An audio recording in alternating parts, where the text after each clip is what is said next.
About a year ago, I lent about $30,000 to my mother-in-law. However, the only amount that has been returned is a mere $300. Huh? Mother? Is this all? Upon hearing my unintentional remark, my mother-in-law looked down. Seeing her pitiable state, I glared at her, which made my father-in-law point at me and erupt in anger. What are you saying? You, being helped by us, who do you think you are? Excuse me? Help? What are you talking about?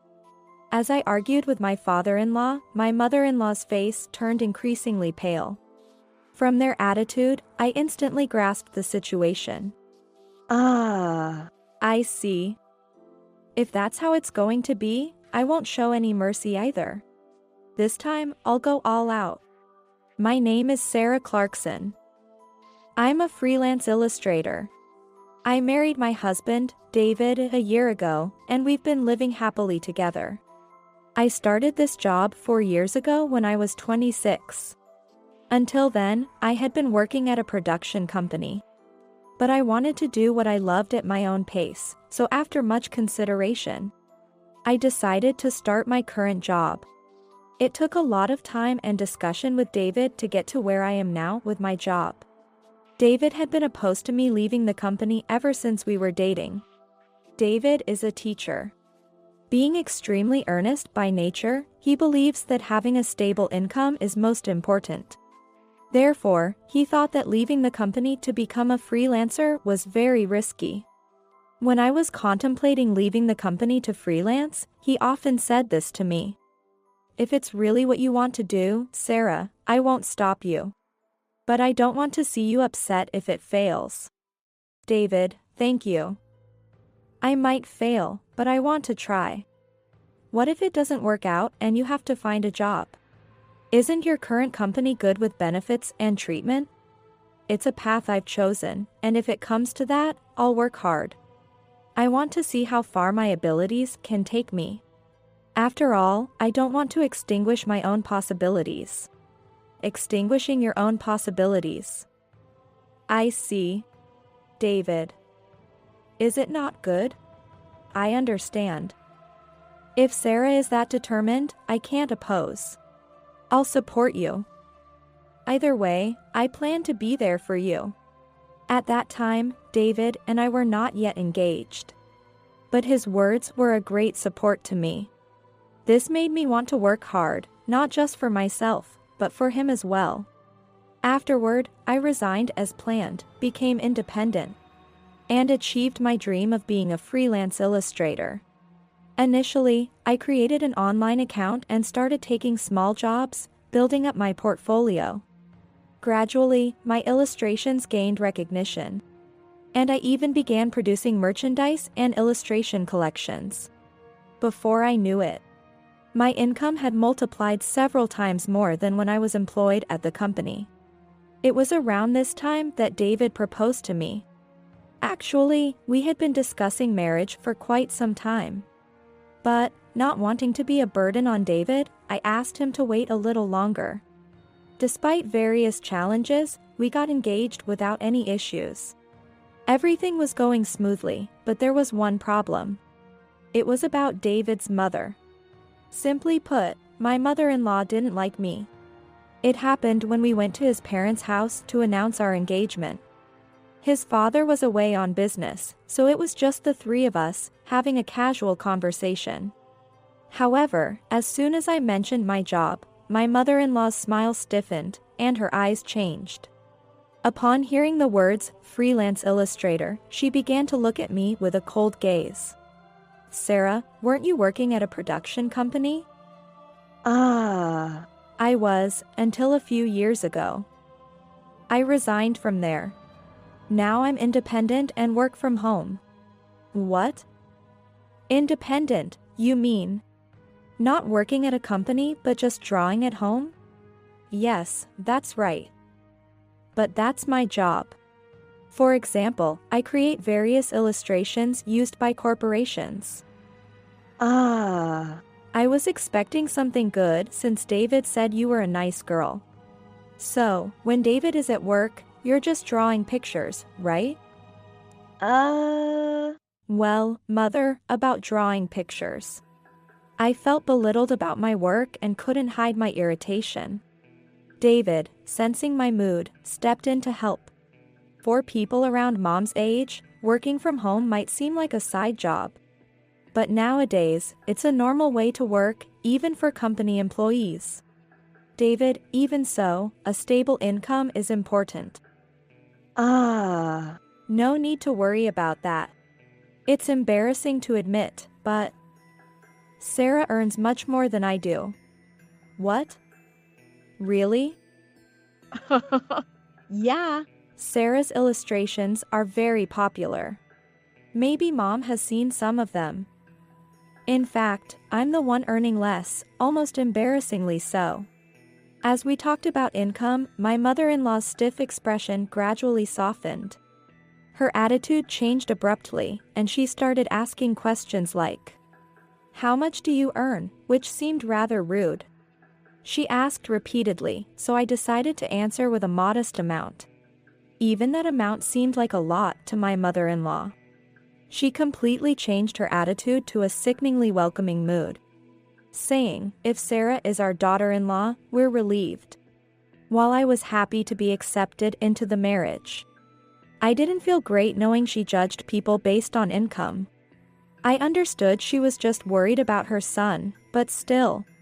From today's interaction, it seemed she had a strong attachment to money. We weren't going to live together after getting married, but I decided to maintain a certain distance. A few days later, we went to my in-laws again to greet my father-in-law. David resembles his father with sharp facial features and not much of a talker. He had a very impressive, gentle smile. My father-in-law didn't ask anything about my job or income. Instead, he praised me, saying, "Being able to draw pictures is amazing." I was relieved by his personality. After successfully completing the greeting, we started preparing for the marriage and registered our marriage a month later. Both my parents and David's parents blessed our marriage. My husband and I decided to live in an apartment about a 10-minute drive from my in-laws. At first, our newly married life was peaceful and problem-free. However, about 2 months after registering our marriage, I received a phone call while doing housework. It was my mother-in-law. She would usually call David if there was a matter, but this time, she called me. Feeling a bit off, I quickly answered the phone. "Hello. Mother, what's going on? Is something wrong?" "Oh, Sarah. I called to ask for a favor. Could you lend me some money?" "What? Money? What happened?" "Actually, my husband needs to be hospitalized. But we're a bit short on money. He doesn't want David to worry. So he doesn't want his hospitalization to be known." "What? Father-in-law is hospitalized? Is his condition okay?" "Well, he's energetic, so his health is fine. But I have no one else to turn to but you. If he can't get hospitalized and something happens to him, She said this and started crying over the phone. For a moment, I doubted her intentions of asking for money, but it seemed genuine. I transferred the amount she mentioned to the account she provided. Later, I received a message saying, "Thanks to you, we were saved," and I felt relieved. However, since then, my mother-in-law started making frequent requests for money. The amounts varied from $1,000 to $5,000, which were not small sums. Most of the requests were for my father-in-law's hospitalization and my mother-in-law's medical expenses. David had told me that his father retired from his company at 55. He didn't re-employ because, according to my mother-in-law, his health wasn't great. Although a retirement payout was given, it was spent on hospital and surgery costs, leaving nothing left. Consequently, life was tight financially. Gradually, My mother-in-law started asking not only for medical expenses, but also for living expenses. My mother-in-law always called me on weekday afternoons when she knew I was home alone because David was at work. She didn't want David to know about her asking for money. Even a year after our marriage, the requests for money from my mother-in-law continued. Just the other day, she called again. "Hello, Sarah? I'm sorry to ask, but could you add another $1,000 to this month's living expenses?" "What? $1,000? I already transferred $2,000 last month, didn't I? It's tough to do the same this month too. But I can't help it. Your father-in-law and I need to go to the hospital. He can't drive, and something might happen, so we use taxis." "Well, but..." "It's not if but. What are we to you, Sarah? We're your parents-in-law, right? How can you not help your parents when they're in trouble?" "I'm not saying that, but, Mother." "Then there's no problem. Just transfer it to the usual account like before." I couldn't help but feel distrustful of my mother-in-law, who said this cheerfully. It's understandable to feel this way since she has not returned a single penny since the first time I lent her money. The amount I've lent to my mother-in-law over the past year has ballooned to $30,000. She hasn't returned any of it, not even a single penny. Recently, I've repeatedly told her, "I want you to return the money I've lent so far." However, she always says, "I'll return it soon," or "I can return it next month," and avoids the issue.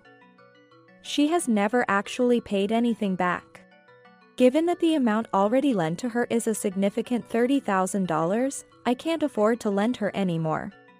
Feeling that I might be manipulated by her if this continues, I said firmly to my mother-in-law, "Mother, I'm sorry, but could you please return the money I've lent you so far? I can't lend you any more money." "What?" "But I said I'll return it next time." "Why won't you lend it to me? You've been saying that for over a year. You haven't returned anything, have you?" "I can't wait any longer." "Why are you saying this all of a sudden?" "Sarah, please. Your father-in-law and I won't be able to go to the hospital. He's about to have surgery soon. I can't do it anymore, mother-in-law. Please show some intention or action to return it. You have hospital bills, right? Please show them to me." After my words, my mother-in-law fell silent and then began to speak in a tearful voice. "Sarah, I'm sorry. I didn't understand your feelings and upset you. Mother, you don't have to cry. You're right. It was wrong of me to keep borrowing. Come to our house tomorrow. I'll return the full amount I borrowed." "Okay. I'll come over after work tomorrow." "Yes, please do. But please keep it a secret from David, okay?" After hanging up, I was somewhat taken aback. I hadn't expected her to invite me over and say she'd return the full amount. The sudden change in her attitude was striking. But if I could get back the $30,000, that would be best. The next day, after finishing work, I headed straight to my in-laws' house. When I arrived, not only my mother-in-law was there, but also my father-in-law. From the atmosphere, I sensed that my father-in-law was somewhat angry, while my mother-in-law looked uncomfortable. It seemed as if they might have had an argument. It was rare to see my father-in-law with such a stern face. As I was pondering this, my mother-in-law handed me a thin envelope, saying, "Here, this is for you." From the look of the envelope, it was clear that it didn't contain $30,000. When I opened it, there was only $300 inside. Yet, when our eyes met, my mother-in-law said, "I've given it to you, now go home." Just $300? Far from the $30,000, and she's telling me to go home so arrogantly? Her lack of gratitude or remorse made my anger reach its peak. "Mother, is this all you're giving me?" My words, trembling with emotion, seemed to make her uncomfortable as she looked down. As I glared at her, my father-in-law pointed at me, infuriated. "What are you saying? You, being helped by us, who do you think you are?" "Excuse me? Helped? Father-in-law, what are you talking about? Don't play dumb." "I heard it from Mom. You've been borrowing money secretly from her because your income has decreased recently. Haven't you?" "What? Wait a minute, please. That $300 is from my retirement money. You should have said thank you first upon receiving it. What is this? Is just this much?" I was momentarily at a loss, unable to grasp the situation. When I looked at my mother-in-law, she was blatantly avoiding my gaze. At that moment, I understood the situation I was in. I felt my blood run cold. If that's the attitude they're going to take, I won't show any mercy either. I'll deal with this thoroughly. So my mother-in-law, unable to repay me, lied to my father-in-law and got this $300 from him. Unforgivable. And I have no reason to just go home now. As my father-in-law yelled, my mother-in-law tried to calm him down, awkwardly saying, "It's okay, now." Then she turned to me, hastily adding, "I'll handle this, Sarah. You go home. I'll explain it to your father-in-law." "Okay? Excuse me? Mother, what are you saying? Are you going to continue lying?" "I'll tell father-in-law myself." "Wait, Sarah. What are you going to tell father-in-law?" "What am I going to say? Other than the $30,000 you borrowed from me, what else is there to discuss?" "Mother, when are you going to repay me? It's been over a year. You said you'd repay the full amount today, didn't you? And now, it's just $300. That's not enough. Sarah. What are you saying? Don't say such strange things. You're causing trouble." Interrupting my mother-in-law's desperate attempts to smooth things over, my father-in-law calmly intervened. "Sarah. What's this $30,000? What are you talking about?" "Oh, Father. I haven't been receiving any help from Mother. On the contrary, I've been the one lending her money. The total amount is $30,000. Would you like me to show you the transfer details as proof?" Why would Mother need such a large sum? Mother contacted me saying she needed it for your hospital and surgery bills, as well as her own medical expenses. She said it was dangerous for you to drive, so she needed taxi money as well. Also, she said you couldn't work due to poor health, so she needed it for living expenses too. What? I haven't been hospitalized. I haven't even been to the hospital. And I'm healthy. I drive regularly. That's quite different from what I've been told. What's going on? Mother-in-law? My mother-in-law turned pale, realizing she had no excuse, and fell silent. With the full extent of the situation revealed, my father-in-law, understanding the gravity, furiously confronted her.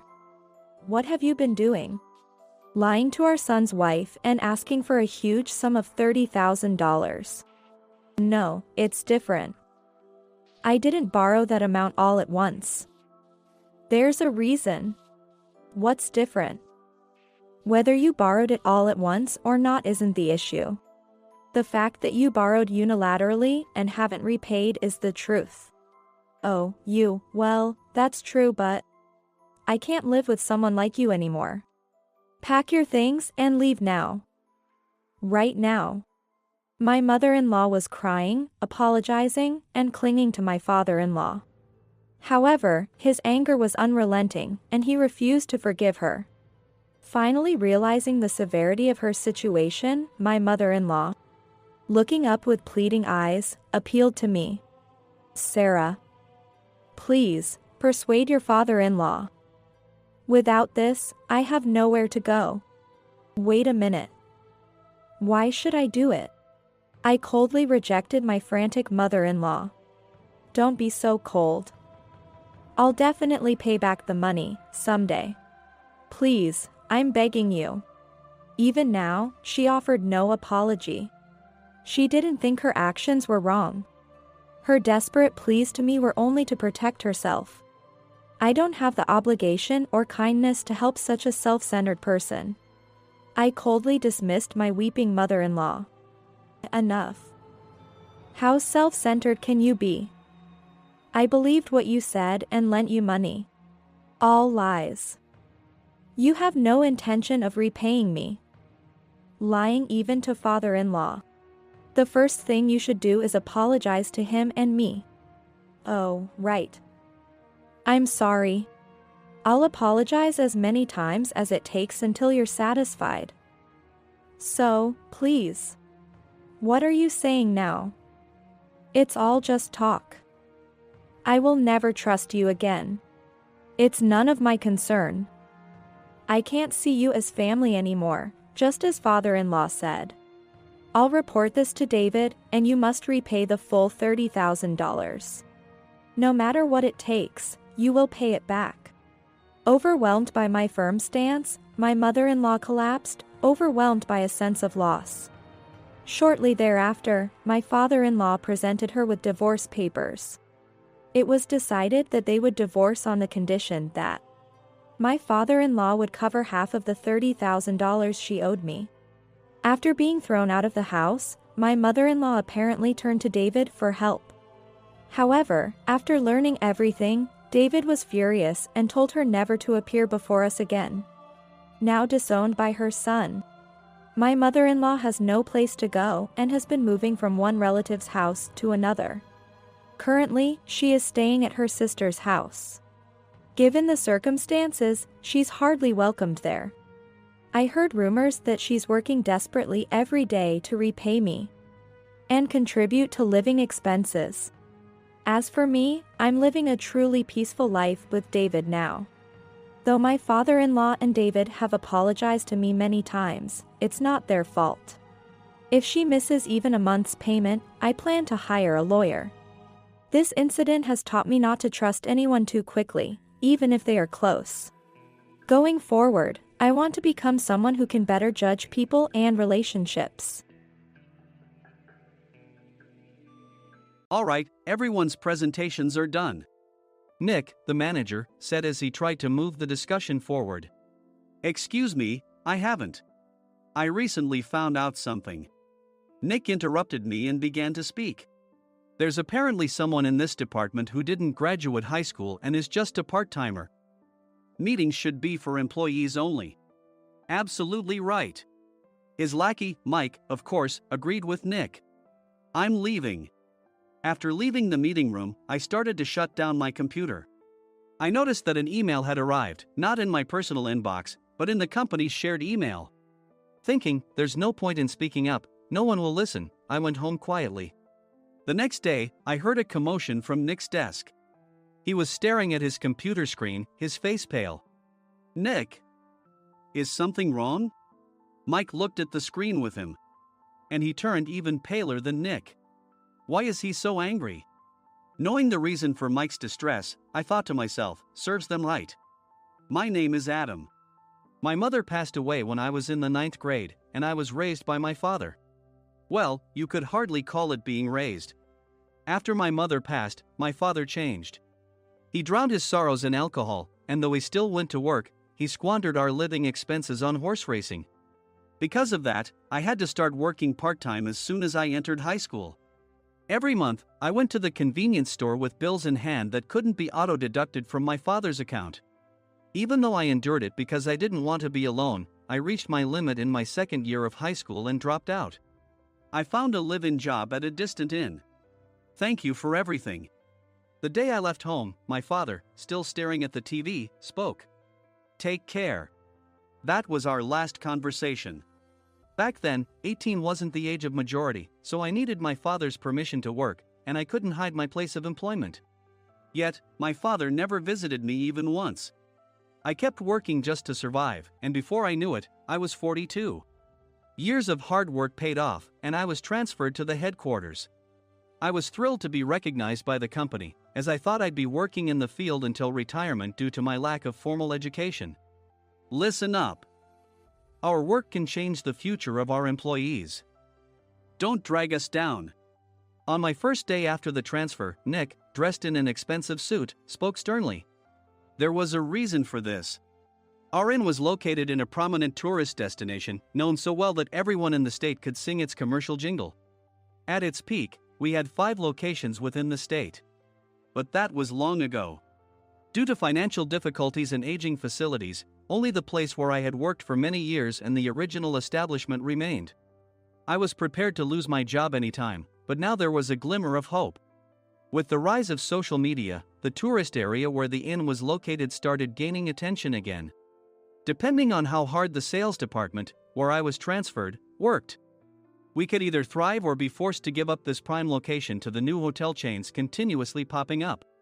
For Nick, who had switched careers from another industry to strengthen our sales, this was a battle he couldn't afford to lose. I understood why he had to be strict. I will do my best. Nick sneered at my enthusiastic declaration. Did you not hear what I said? I'm sorry.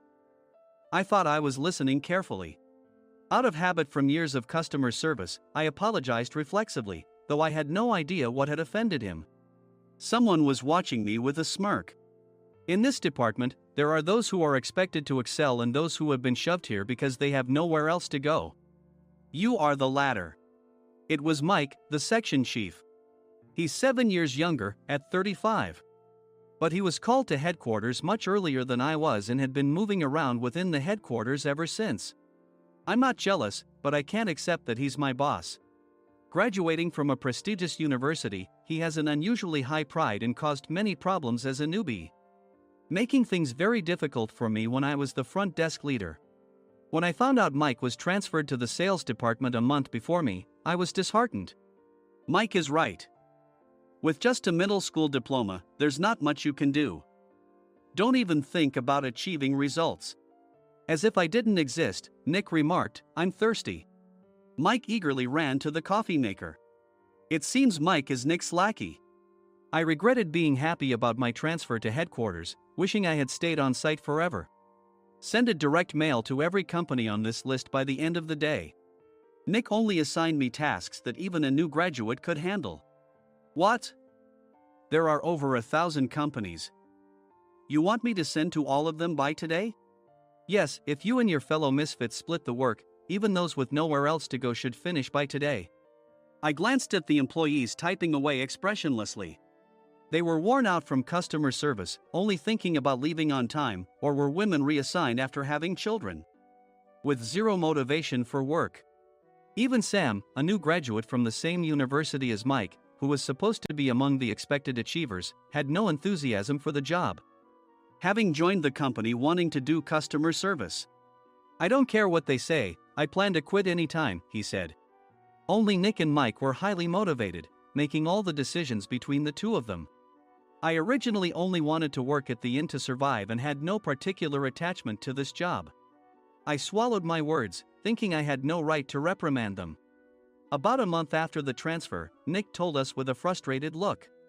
To commemorate the 50th anniversary, we've decided to create a plan exclusive for one group per day. Originally, Mike and I were supposed to come up with it, but our president, Mr. Thompson, insists on hearing everyone's opinions. So, you all get a chance. As Nick explained, Mike began handing out prints. Make sure not to embarrass Nick. If your ideas are half-baked, you'll have to redo them. It seemed that they had printed his handwritten notes by Mr. Thompson, which included several questions and a section for free responses. It made sense why Nick had to seek our input, given that all responses had to be submitted to Mr. Thompson. We were given a week to think about it, and a meeting was scheduled to compile our ideas. My plan is to let guests enjoy both the old and modern America. Nick began the presentations. Guests would watch a master confectioner at a nearby traditional sweet shop make sweets in front of them. The welcome drink would be premium tea in a bottle. Nick's plan was certainly attractive. After his presentation, Nick called on us to present in the order we were seated. Just as I stood up for my turn. All right, everyone's presentations are done. Excuse me, I haven't. I recently found out something. Nick interrupted me. There's someone in this department who didn't graduate high school and is just a part-timer. He was likely talking about me. I joined the company as a part-timer and was made a full-time employee when I turned 20. That was 20 years ago, so Nick and Mike probably had no chance to know until recently. Meetings should be for employees only. Absolutely right. After that, Nick kept creating opportunities to solicit everyone's opinions, purposefully excluding me from speaking.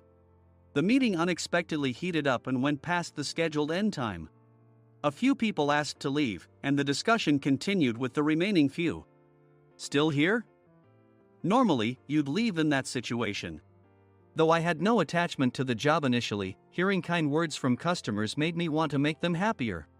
For someone like me, with nowhere to go, the inn was my home and customer service was my life. I felt pathetic about my current self. I'm leaving. I left the conference room and started shutting down my computer. I noticed an email had arrived, not in my personal inbox, but in the company's shared email. Thinking no one would listen to what I had to say anyway, I quietly went home. The next day, while preparing the DM as instructed, I heard a commotion from Nick's desk. In his haste to stand up, he hit his knee on the desk. He stared at his computer screen, his face pale. Nick! What's wrong? Mike, thinking he should be the first to rush over, approached Nick while still wearing his coat. He peered at the screen with Nick. And he turned even paler than Nick. Why is he so angry? Who is responsible for this company? Nick, more irritated than ever, asked, and Mike answered without checking. Probably Sam. Sam wasn't there because he was attending a morning training session for new hires. Nick gave up on getting angry and returned his gaze to the screen. They were looking at an email that arrived right after the end of the working day yesterday. Apparently, no one, including me, had checked it before leaving. The email was from a large company that used us for their annual employee trips. The president and executives of that company also frequently used our services personally. President of the company, Mr. Mason himself had declared that neither he nor his company would ever use our services again. Well, some companies cancel their employee trips or stop using our services due to financial struggles. Let's just move on. Mike kept wiping the sweat from his forehead with a handkerchief. Knowing why Mike was so agitated, I quietly watched their interaction. Do you know how much revenue we get from that company? We can find other guests to fill the rooms, but we'll lose the banquet costs, gift shop revenue, rental car fees, and more. Moreover, the gifts were supposed to be prepared by the traditional confectionery shop involved in Nick's proposed plan. If it's known that we incurred such a huge loss at this critical time, Nick's position in the company would be jeopardized. Nick took a deep breath, seemingly trying to calm himself. All right, Mike. Go to New York right now and apologize to Mr. Mason. What? You're coming with me, right? I have urgent work to do. I trust you, which is why I'm entrusting this to you. Please. Mike, believing Nick's sincerity, agreed with a determined look on his face, saying, yes. That's Nick for you. Even if Mike went to apologize, Nick would shift all the blame onto him if the client didn't change their mind. Well, it was Mike's fault to begin with, so it served him right. About 3 hours later, Sam answered a call from somewhere and repeatedly apologized, saying, I'm very sorry. Everyone watched to see what was happening. After ending the call, he informed Nick with a weary tone. When Mike arrived at the client's company, he only made things worse, further infuriating Mr. Mason. He was demanding, get his boss here immediately. It was no wonder Sam was exhausted, dealing with such a call right after returning from training. What is that idiot doing? All right, Adam, you're coming with me. If sacrificing Mike didn't work, then I must be next. Normally, I'd want to refuse at all costs, but I saw an opportunity in this situation. If I can be of assistance, I'd be happy to join you. I obediently followed Nick, and we flew to New York. When we introduced ourselves at the reception, it became clear how serious the situation was, as the receptionist personally escorted us to the president's office. Angry voices leaked through the door, making both Nick and me uneasy. "Excuse me. I'm Nick, the supervisor. I understand my subordinate has caused you trouble, and I deeply apologize." Nick, with his experience in the corporate world, knew enough to offer an apology before excuses. However, his customer service skills left much to be desired. I sighed as I saw Mike trembling like a small dog in the corner of the room. "What kind of training are you giving your subordinates?" Mr. Mason glared at Nick with a red face. The intensity of his gaze made even Nick take a step back. Regrettably, I joined this company only 2 years ago and was unaware of Mike's issues. I should have identified his shortcomings sooner. Indeed, I should have realized sooner. No sensible person would come to apologize and then give a lengthy presentation on the drawbacks of not using their in. Nick froze, his mouth slightly open. Suspecting the worst, I picked up the documents that had fallen to the floor. It seemed Mike hastily prepared these documents on the plane, listing the disadvantages. Disadvantage 1: if you change the venue for the company trip, employees might suspect it's for cost-cutting reasons, leading to a negative impression. Reading it aloud half-jokingly, Nick snatched the papers from my hand and checked the contents with a furious expression. Among the stack of documents was a receipt from a nearby convenience store's copy machine. I felt a pang of dread, hoping he hadn't shown the receipt as well. What do you think he said when I asked what kind of nerve he had to do this? I'm very sorry." Faced with the dire situation, Nick must have thought there was nothing left to do but apologize. In a voice smaller than I'd ever heard from him, he uttered words of apology. He said, "I'm a Harvard graduate. I don't believe I said anything wrong." "Mike, what have you done?" Forgetting his plan to pin the blame on Mike, Nick yelled loudly, even in front of Mr. Mason. "I didn't do anything wrong." "You're still saying that? Look at him." Mike pointed at me with a shaking hand. "I was assigned to headquarters in my 20s and now I'm a section chief. This guy only made it to headquarters at 42. Everything I've done proves I was right. So why are we losing the contract?"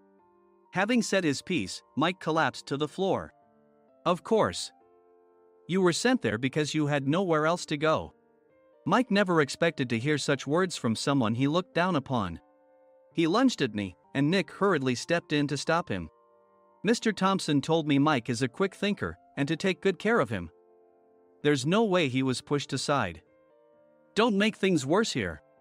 He didn't say quick thinker, he said only quick-witted, didn't he?" I don't remember that part." I recalled the many troubles Mike caused when he was a newbie. When Mike was on the front line, his pride was so high that he never apologized to customers. Customer service, especially in our job, doesn't work alone. It brings both good and bad situations. If the front staff or housekeepers made mistakes, or the cleaning company didn't properly clean a room, one had to apologize to the customers regardless of personal fault. Mike, in such situations, would never apologize, insisting he wasn't at fault. This often angered customers, and as the front desk leader, I frequently had to apologize on his behalf. He caused complaints and disrupted operations, which is why he was quickly moved to headquarters. In departments where he didn't interact directly with customers, his quick thinking was beneficial and things went well. But it seemed his flaws were starting to show. Corporate reservations are supposed to be entered into the system by the sales representative. But a quick check yesterday revealed that more than 10 items were missing from the client's reservation. The handover document clearly stated what needed to be prepared. Why didn't you enter it into the system? Why do we have to give them special treatment? Filling rooms near the banquet hall, setting up all the food in advance. Specifying the brand of wine, they're too demanding. No wonder he always angered customers, I thought, feeling a headache coming on. Grouping them in rooms near the banquet hall is for our benefit too. It makes it easier for the staff to set up beds and serve breakfast since everyone's schedule is synchronized. As for the other requests, Mr. Mason suggested them to lighten our load. I didn't know that.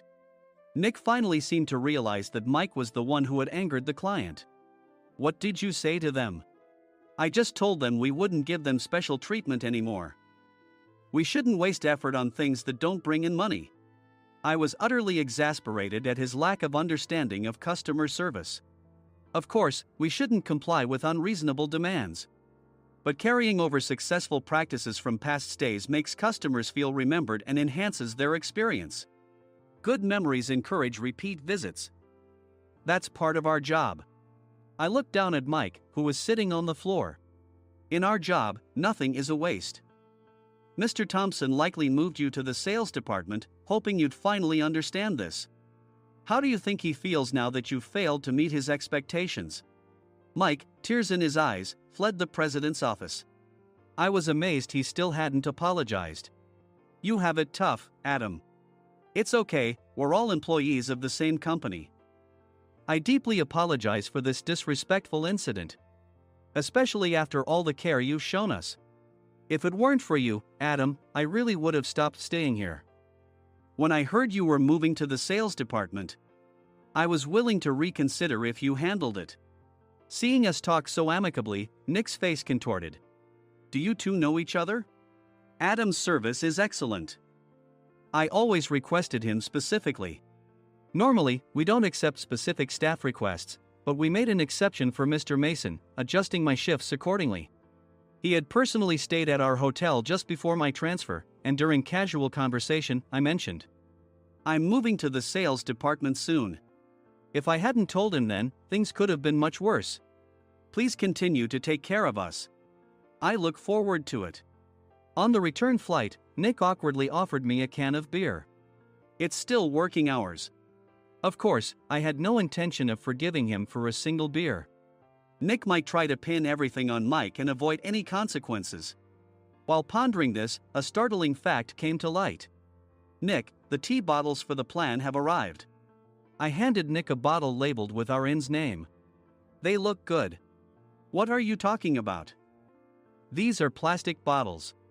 I had assumed we would use the trendy, high-end bottling tea.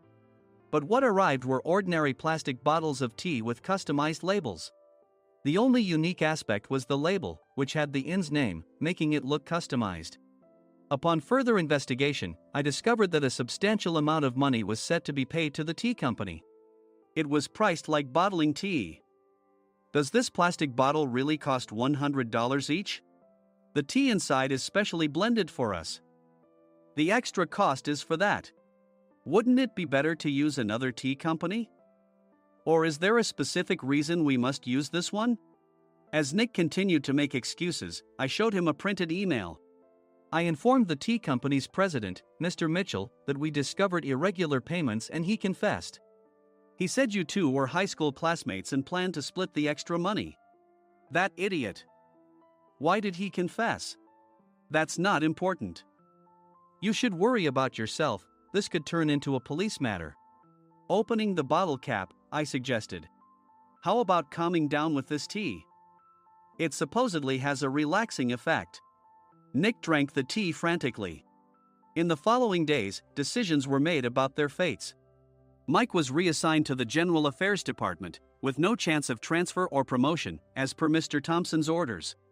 As for Nick, since the payment to the tea company hadn't yet been made, he narrowly avoided legal trouble. Instead, he was encouraged to leave the company, and to avoid further complications, Nick submitted his resignation. Rumor has it that connections between HR departments have made it difficult for him to find new employment. Even though it was good to have those two gone, something unexpected happened in the sales department. Everyone became motivated and united in refining the 50th anniversary plan. In the end, my plan was adopted. We collaborated with the Tourist Information Center to provide personalized guides. The plan, tailored to the number of guests, was truly special for the 50th anniversary. Hey, is Adam's family coming to stay? I immediately booked that special plan for my family. Sam noticed it on the reservation list and quickly picked up on it. Yes, I'm inviting my father. That's great. I might invite my parents too. I lacked the courage to face my father just as Adam. But here, with the confidence Mr. Mason praised, I felt ready. The 50th anniversary plan was a perfect opportunity to reconnect with my father. I hoped to bring back the days when we could laugh together as we once did.